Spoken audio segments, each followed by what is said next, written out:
So I just wanted to give you a quick warning. Based on the title of the video, I'm going to be discussing violent books and material within the stories, the content that may be disturbing for some people. So especially if you have kids in the room, or if you don't want to listen to the descriptions of these particular books, I suggest you get off of this video and watch something else and avoid it altogether. I'm gonna not really spoil, well, I might spoil some of the stories also, and I will let you know, depending on the book that I'm discussing, which ones will be spoiled by my conversation.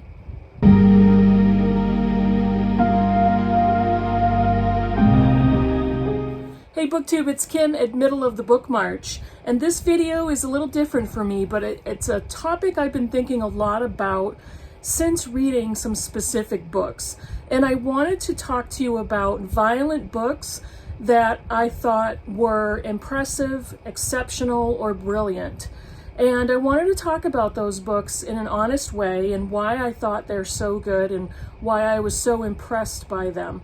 However, as I said in my intro, the content is going to be disturbing, and I will be discussing a lot of the topics within the books. So if you don't want to listen, I'm just suggesting again that this is your chance to stop this video and go watch a different video, or check out my channel, or check out some other great booktubers channels instead of watching this. And I will be spoiling a few of the plots. I will let you know which books I will be spoiling once I start to talk about them. So here we go. Why am I doing this video? Well, I've read some exceptional books that were exceptionally violent, if that makes sense. And I don't particularly look for books containing a lot of violence, or whether it's physical violence, abuse, murder, sexual violence. I don't go and look for things like that. But there are some books that I know contain some material that may bother me, but that also may deeply affect other readers that may be more sensitive than me. But these particular books I just thought were amazing, and they all had something different to say. And there are for me, I look for messages in most of the books that I read, unless I know it's a much lighter book or a novel that I don't need to spend such serious time on. But the majority of these books have messages and commentaries along with them, which kind of not justifies the content, but corroborates and supports the content in the book. Now, you of course may completely disagree with me, and if you've read any of these books and hated them, I completely understand that. We're not here to argue about why I believe they're really great and why you think they're disgusting or awful or whatever adjectives you'd like to use to describe them. So let me get started. I actually picked 3 nonfiction books and the rest are novels. The nonfiction books I'm just going to go ahead and talk about. The novels I've arranged as to least disturbing to most disturbing, if that makes any sense.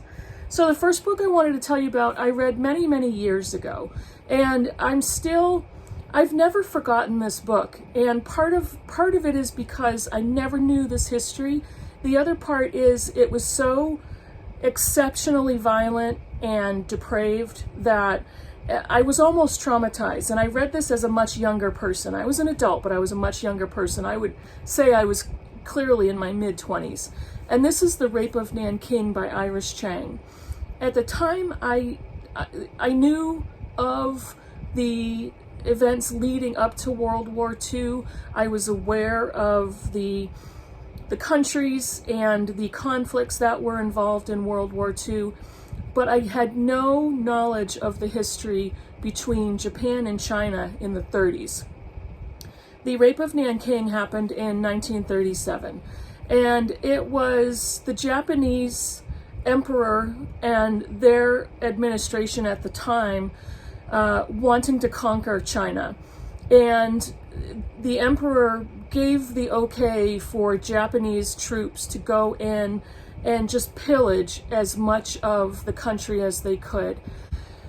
But the statistics, and there's not really a final number because it would be impossible to count how many people were affected, but the number of civilians, Chinese civilians who were murdered, can be up to 200,000 or 300,000 based on historical statistics. And the number of people who were raped indiscriminately by Japanese troops is in the 20,000 or possibly more than that. There would be no way to accurately count how many people this happened to. And this was such a bloody, depraved, life-altering experience in the history of China. The number of civilians who this violence and abuse and murder was perpetrated against is absolutely horrifying. And the Japanese authorities that worked with the emperor at the time were tried and executed for war crimes, but the emperor was not. And it's just a darkness and a blight on Japanese history. And it leads into the cold and conflicted relationship between Japan and China. It's a horrifying book. It's important because of the history and because of what it talks about, especially for the sake of me as an American reader with absolutely no knowledge and no education as to this point in time. So any of these books I can recommend based on the quality of the writing and the research.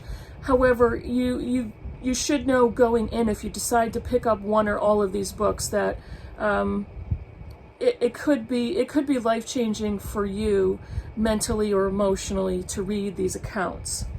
Now, the next two are interesting because they both have something medical happening. They both address medical issues. And I think there's a lot of different types of violence. It's not just humans perpetrating violence against each other in a criminal or an abusive way. There's violence that happens to the body in medical procedures and in medical situations. This first book is The Emperor of All Maladies by Siddhartha Mukherjee, and this is a biography of cancer. This book was published in 2010. And it's an exceptional book. It can be very dense with medical information and medical knowledge. But the reason I decided to add this book to this particular list is it goes into minute detail as to what happens to the body when cancer invades it. And one of the most memorable passages, or some of the most memorable passages for me, had to do with breast cancer and the surgery that surgeons and doctors used experimentally to find out the best way to remove breast cancer from the body. And early breast cancer surgeries were not just invasive, but left women with lifelong pain and disability. The description of the surgeries that women had to go through is absolutely just horrifying and cringeworthy. And there are other types of cancer and cancer surgeries that are described in the book. To kind of gauge the advances in cancer research and cancer care, it's a completely different medical atmosphere now than it used to be when these types of surgeries were first invented and improved on. It's an exceptional book, exceptionally written. For anybody who has cancer or has had cancer or has lost somebody to cancer, it can be a very difficult read. And it can be very difficult to read about the people that endured the types of surgeries that were in their early stages of development. But it's an exceptional book. This one I can wholeheartedly recommend if you have interest in the topic. This next one I just recently read, and it's so good. This is The Butchering Art by Lindsay Fitzharris, and this is the Joseph Lister's quest to transform the grisly world of Victorian medicine. This is basically discovering why people died after surgery. It wasn't the actual surgery that killed people in the Victorian age. It was infection, and it was the after effects of surgery. The level of pain that people went through because of lack of anesthesia and also lack of antibiotics, lack of simple human hygiene as far as washing hands and washing surgical instruments. It's fascinating to read these accounts of how the the medical arena developed and changed with these discoveries of germ warfare, and Lister is the Lister of Listerine. But the entire book is filled with the description of medical procedures. It is bloody, it is gory, it is very raw and transparent, but it is an exceptional book, fascinating, very difficult at times to read the descriptions of, again, the procedures that are inflicted on the human body. But it's a very well done book and teaches us about medical discoveries through history. Now, the next selection of books are novels. They're all fiction. And I have, as I said earlier, I organize them as the least violent or the least traumatic for me as a reader to the most. But these are all books that, you know, if Goodreads offered more than 5 stars, these would be in that category. Many of these I have read, I started reading many, many years ago, and I have reread, and they are all books that I've loved. And it's weird to say that because they are books containing extremely difficult content. The first one is Watership Down by Richard Adams. If you are an animal lover, this is a gruesome, difficult book to read, and this was first published in 1972. This actually is the 40th anniversary edition. I've read this a couple of times in my much younger days, and I do plan on rereading this book. But this is basically a warren or a colony of rabbits, and he's not writing about rabbits, but maybe he really is. There was some conversation as to what does this all mean? What do these rabbits represent? Is it a political commentary? Is it a commentary on war and violence? It could be. Is it a commentary on environmental issues? It could be. Or Richard Adams has been quoted in time as saying it's just a book about rabbits. But it's a very difficult book to read if you are an animal lover. There's animal violence. There's the rabbits are anthropomorphized, so they act as humans. And there's violence between the rabbits, and there's violence against the rabbits. There is death and goriness and violence and destruction. But the story is so good. And this is one of the first books I read as a young person going into adulthood. And it affected me all these years, and it's one of those books that is unforgettable for me. The next one I've read several times, and I reread it, I believe, last year. This is Bastard Out of Carolina by Dorothy Allison. And I know I've watched several other booktubers' recent videos who just recently read this book, and it was disturbing to them and traumatizing emotionally. But this is an exceptionally written book, and much of this is based on Dorothy Allison's real life. This is the story of a young girl named Bone who is growing up in kind of a poor section of the South to Mid-South of the United States. She was born to a young single girl who has kind of grown up to try to look for male attention and male company in her life. And they live in abject poverty out in the country. It is a very large family who is abusive and neglectful at times. The family never has enough, whether it's food, clothing, education, resources. And just reading the descriptions of the level of poverty that this family endures and these children endure is very disturbing and heartbreaking. But the crux of the book is the abuse that this young girl Bones suffers. I'm going to spoil this one, so if you haven't read it yet and would like to, I'm spoiling the plot of this book, so go bypass this description. Okay. Early on in the book, Bones' mother finds and marries a man, Glenn, who becomes Bones' stepfather. He begins to groom Bone. He begins to sexually molest her, and he becomes that figure in her life that she attempts very hard to avoid. But we read throughout the story the relationship between Glenn and Bones' mother, the abuse that she's suffering consistently, and she doesn't know what to do about that. She doesn't know where to go. She's trying to protect her younger sister, And at the very end of the book, Glenn very violently rapes this young girl and beats her, and is only saved by Bone's aunt, not her mother. And at the very end of the book, the mother rejects and abandons her children to run off with her husband. And Bone is sent to stay with her aunt. It's an exceptionally violent, disturbing account, and it's very graphic on the page.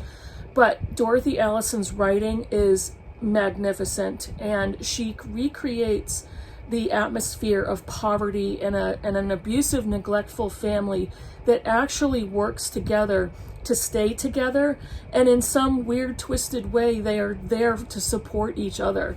It's a very weird dichotomy. It's weird to compare the closeness of the family with the neglect, the poverty and abuse. But it's so exceptionally written, and each time I've read it, I've just been amazed at the expertise of her writing. So I am done spoiling that book.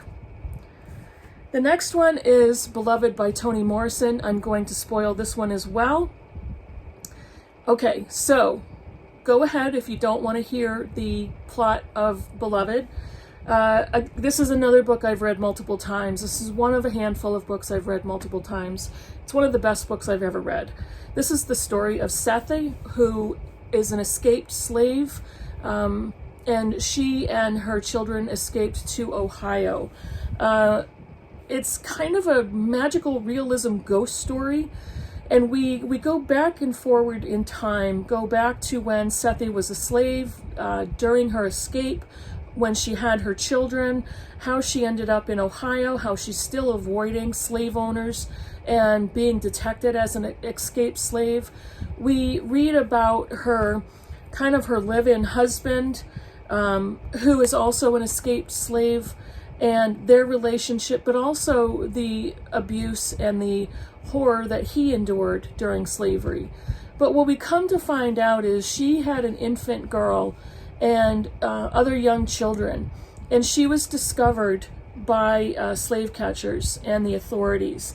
And in order to protect her infant girl and her children from being taken and put back into slavery, she killed her baby in front of her younger children and in front of the authorities who were trying to capture her. She was intending on killing all of her children in order to keep them from being put into slavery. It is a horrifying account of what she did, but what's even more horrifying to me is her decisions as a mother and why she chose to basically commit murder of her children in order to save them.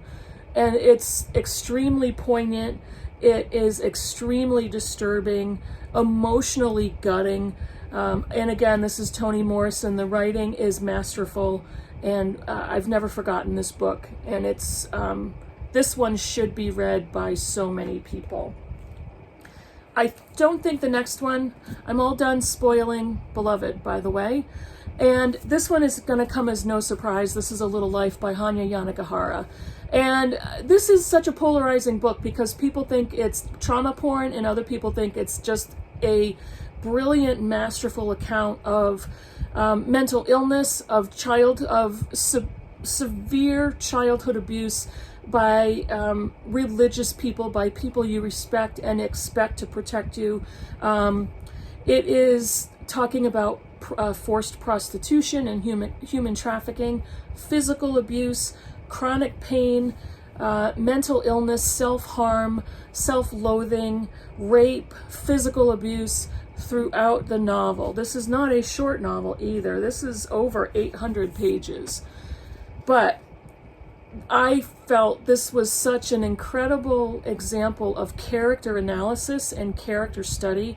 And the way Yanagihara wrote these characters, they are a primary friend group of 4 college friends. Jude is our main character, and he is the one that basically every single bad thing happens to in this novel. But at the end of the book, it's a story about love. And it's so weird to say that, but it really is. It is so difficult to read. It is a book, such a long book that you read a small portion and then you put it down. That's how I read it. I read a small amount, I put it down. Eventually, towards the end of the book, the last 200 pages, I couldn't put it down anymore. I just kept reading and reading and reading. But there are all kinds of opinions on this novel. I loved it. I think it's incredible. And yeah. The last 3 books, I feel like I keep using the same adjectives: incredible, masterful, amazing, whatever. But these 3 books are whatever those words are times 1,000. And it's hard for me to, it's not that I can say I recommend these to every single reader. I can't say that, because these are so disturbing that not every single reader will take any amount of pleasure in reading these books, whether it's for writing style or character development or the plot, whatever it is. So these are going to appeal to very specific readers. I feel like I'm the type of reader who can read this type of material, but the minute I finish it, I have to read something very light and charming. Or I have to read something nonfiction that's going to teach me something. Because these are not easy reads at all. These are very difficult reads. The first one is The Trees by Percival Everett. I just read this a month or so ago. This was shortlisted for the Booker Prize. This is a brilliant book. It's an absolutely brilliant book. And I put out a video where I was talking about how angry I was that I had never heard of Percival Everett before this book. So thanks to The Trees, I now have a few other Percival Everett books. He's written 32 books. I never heard of him. This one is brilliant, and I will continue to read his novels. Very quickly, this is a book about racial injustice, about white on black racism and abuse and violence perpetrated in the American South. The Trees is a memorial to the people who died being lynched in the American South. It is basically a story of serial murders of white people that had some relationship or something to do with the murder of Emmett Till in the 60s. And the way these people are murdered and what happens to their bodies is gruesome. And it's just horrifying. However, the reason for the murders is maybe, I can't say justifiable, but understandable. This book is so funny. It is so descriptive. It is satirical. It is written brilliantly. The plot, the characters, the description, the style, all of this book is brilliant. It is simply just a disturbing book to read. More disturbing than the description of the killings is the racism behind and the themes in the book. So, also, reading this book is really easy to transition into reading books about Emmett Till and getting more information on that horrific event in our American history. The second to last book, Hurricane Season by Fernanda Melchor, and this was Melchor, translated from the Spanish by Sophie Hughes, I believe. Yes, Sophie Hughes. This is a book. Fernanda Melchor is a Mexican author. This is a novel about femicide in Mexico. Melchor is a journalist, and she wanted to write a nonfiction portrayal of femicide in Mexico. But she realized and was convinced by people surrounding her that she would probably be killed if she put out a nonfiction book with this topic. This is a story of violence and murder against women, against younger men who are weaker than the toxic masculinity violence that occurs throughout the novel. It never ends. The language is brutal. There is violence against transgender person. There is so much domestic abuse. There is rape.